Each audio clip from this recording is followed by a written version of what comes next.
আশা করি আপনাদের সবাই খুব ভালো আছেন, সুস্থ আছেন।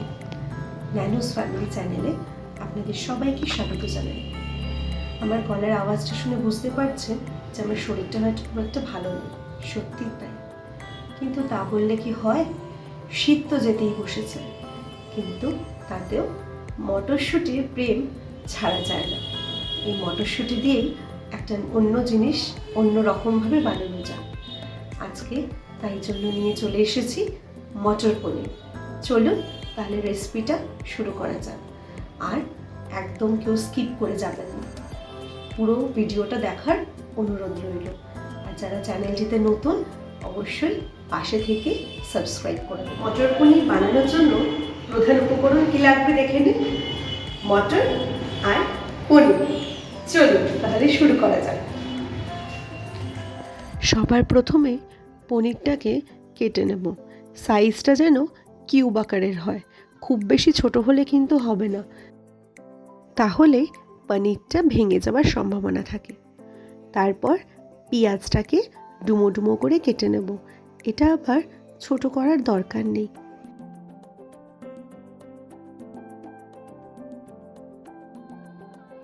এরপর ঠিক একইভাবে টমেটোটাকেও ডুমো ডুমো করে কেটে নেব। এরপর আদা, রসুন, লঙ্কা পেঁয়াজের সাথে রেখে দেব। রসুন আর আদা কুচো করার দরকার লাগবে না এটাতে। এবার আসি মটরশুঁটির গল্পে। তাহলে দেখুন মটরশুঁটিটা ছাড়িয়েছে কে। সকাল থেকে এই যেন এক আরেক যুদ্ধ। একটা যাচ্ছে পেটে, একটা যাচ্ছে খাটে, আর একটা যাচ্ছে টিফিন বক্সে।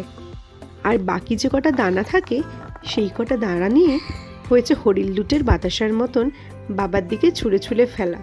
তাহলে বুঝুন কি কাণ্ডই না হয়েছে এই সকাল থেকে। আর তাহলে ফেরা যাক রান্নায়। কড়াই গরম হয়ে গেছে, কড়াইয়ের মধ্যে সর্ষের তেল দিলাম। সর্ষের তেলের কিন্তু একটা আলাদাই ঝাঁঝ থাকে। এরপর একে একে পেঁয়াজ কুচি, আদা, রসুন আর লঙ্কাটা কিন্তু একটু পরে দেব। এরপর একটু অল্প সাঁতলে নেব, খুব বেশি ভাজবো না কিন্তু। হালকা নরম হয়ে আসলেই আমাদের কিন্তু হয়ে যাবে। তার মধ্যে একে একে চিনি আর স্বাদ মতো নুন দিয়ে নেব। যখন দেখব 20% মতন ভাজা হয়ে গেছে, লঙ্কা দিয়ে একে একে রেগুলারের যেই মশলা হয় হলুদ, লঙ্কা, জিরে, ধনে দিয়ে ভালো করে মশলাটা সাঁতলে নেব।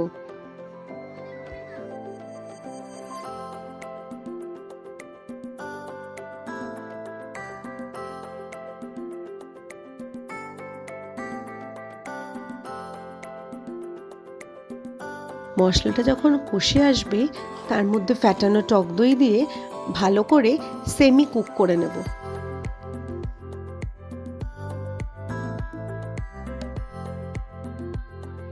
এবার এটাকে ঠান্ডা হওয়ার জন্য একটা জায়গায় রেখে দেবো, কারণ কিছুক্ষণ পরে এটাকে আবার পেস্ট করতে হবে। এবার একে একে সবকটা পনির ভেজে নেব। এবার ঠান্ডা হয়ে গেছে, তাহলে মিক্স করে নেওয়া যাক।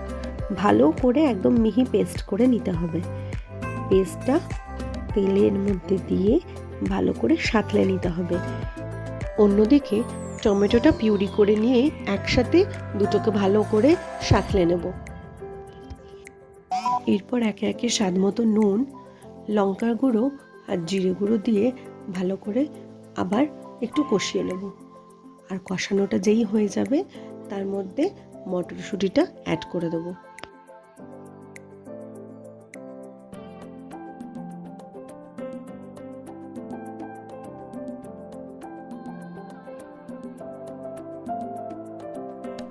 গ্রেভির থিকনেসটা বাড়ানোর জন্য একটু ফ্রেশ ক্রিম অ্যাড করে দিলাম।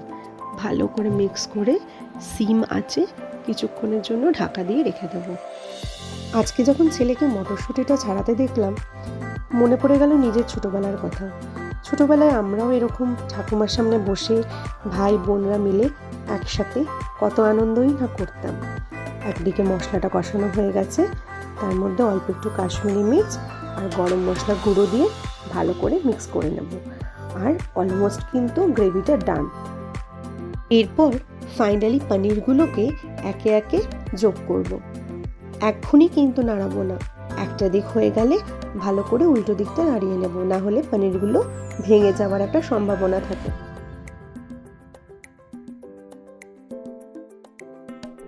সবশেষে বাটার দিয়ে কিছুক্ষণের জন্য রেখে দেব। আমাদের মটর পনির কিন্তু ডান। এরপর একটু টেস্ট করে নেওয়ার পালা।